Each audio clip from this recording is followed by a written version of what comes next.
Çin Dışişleri Bakanı Wang, Çin'e çalışma ziyaretinde bulunan İran Dışişleri Bakanı Cevat Zarif ile başkent Pekin'de bir araya geldi.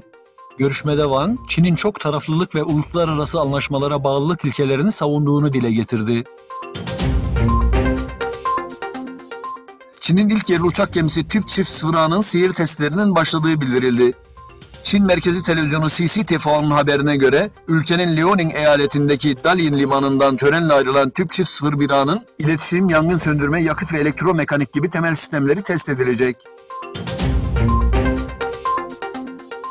Japonya merkezli haber sitesi Nakkai'nin haberinde Türkiye'nin son yıllarda özellikle inşaat alanındaki yatırımlarla Afrika üzerindeki etkisini artırdığı ve Çin'le rekabet ettiği kaydedildi.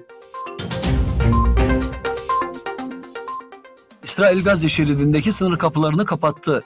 İsrail Gazze şeridi üzerinde bulunan ana sınır kapısını kapatarak Hamas'a ait olduğu iddia edilen bir tüneli imha ettiğini duyurdu.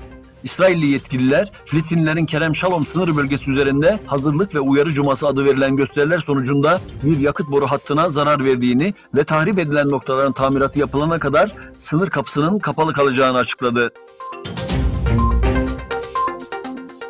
Endonezya'nın Surabaya kentinde Hristiyan nüfusa hedef alan intihar saldırılarında en az 13 kişi öldü, 40 kişi de yaralandı.